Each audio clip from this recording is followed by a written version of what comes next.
It's been a minute since we've seen a full-blown rap beef, but Kendrick Lamar just firmly and decidedly thought his Cold War with Drake out on the new music with Future. This release of Metro Boomin and Future's joint album was a highly anticipated event, and the album did not disappoint. While there were many great tracks on the album, one song stood out as a fan favorite. This song, which featured a surprise appearance from Kendrick Lamar, sparked immediate excitement on the internet. What's the reason behind this buzz? Kendrick's return to music after a long absence was a welcome surprise, and his lyrics were as impressive as ever. Many listeners, however, noted that Kendrick took shots at other popular rappers like Drake and J. Cole, referred to as part of the Big Three, and that got people even talking more about the song. In the song, Kendrick starts by saying, "Do the money, power, respect," which is a clever way of referring to his rap alias K. Dot and his personal view of what the Big Three really are.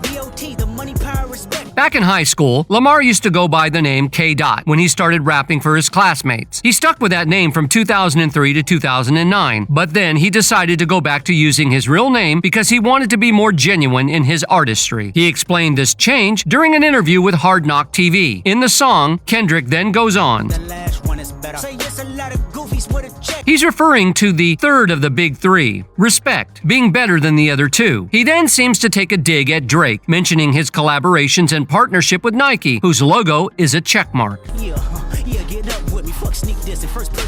In the song, Kendrick Lamar makes some direct references to Drake and J. Cole, two rappers with whom he has often been tied and compared. He even references the titles of their 2023 hit First Person Shooter and Drake's album For All the Dogs. Kendrick then takes aim at the Big Three moniker that has been used to describe himself, Drake, and J. Cole, stating that he no longer identifies with that label. He finishes the diss by rapping. It ain't Andre 3K, think I won't drop the location. I still got PTSD. Fuck the Big Three. It's just big me. Boom. I'm really like that. And your best work is a light pack. Prince outlived Mike Jack. Boom.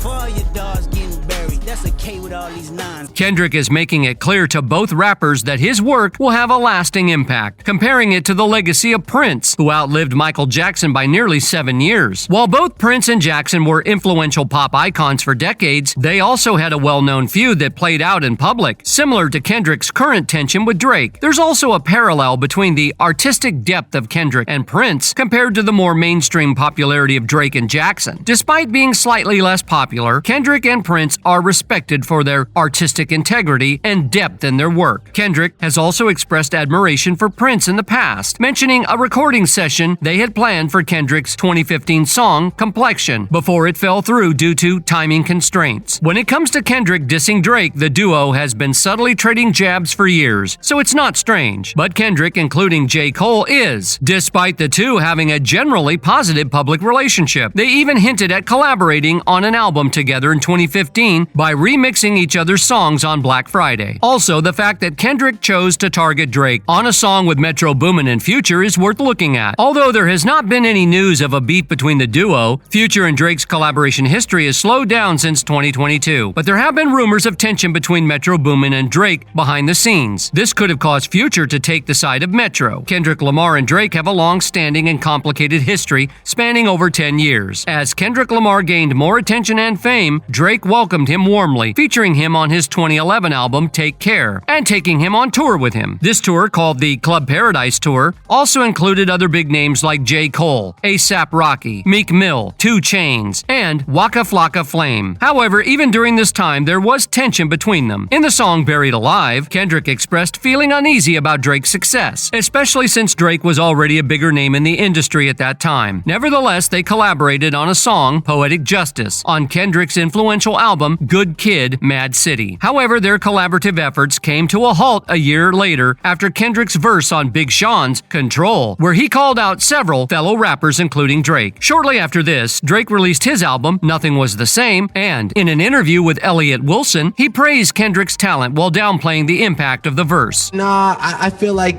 that's it. It's like, you know, he's the new guy to love, and of course, I mean, rightfully so. He's super talented, you know. But thank you. But he's but he's like, you know, he is the underdog.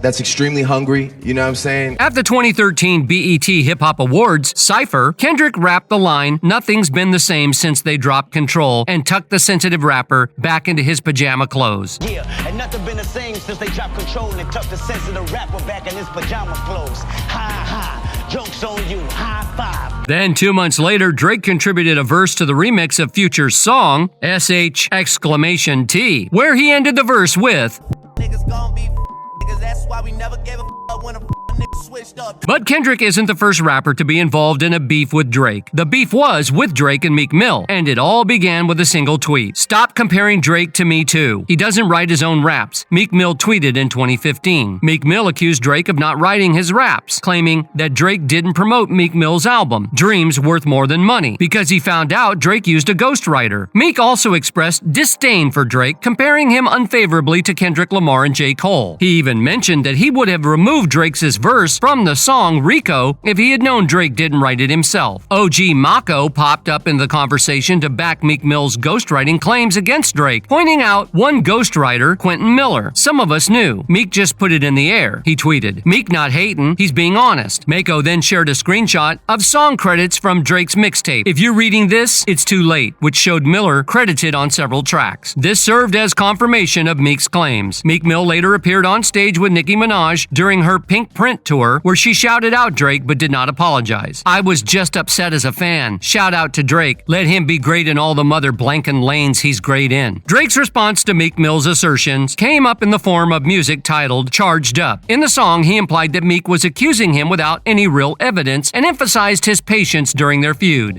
Snitching on us without no interrogation. I stay silent cause we at war and I'm very patient. Drake also mentioned that he's done doing favors for people as he doesn't rely on the money he earns from collaborators. They gotta look for something.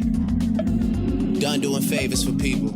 Cause it ain't like I need the money I make off a feature. Meek Mill immediately responded to the music. "Baby lotion soft," he wrote on Twitter shortly after Charged Up came online. He later added, "I could tell he wrote that though." Meek continued to criticize Drake's response during his Pink Print tour, drawing parallels to the infamous beef between Notorious B.I.G. and Tupac Shakur. "We ain't gonna focus too much energy on that, but I'm gonna let you know that when it comes to this rap crap, Biggie and Tupac had to die to become the mother blankest greatest," he said. He emphasized the importance of authenticity and skill in rap, urging Drake to focus on improving his pen game if he wants to be considered among the greatest. Drake didn't wait long before responding to Meek Mill's diss. Drake released another diss freestyle aimed at Meek Mill titled Back to Back. One of the standout lines from the track referenced Meek Mill's opening shot on Nicki Minaj's Pink Print tour. Is that a world tour or your girl's tour?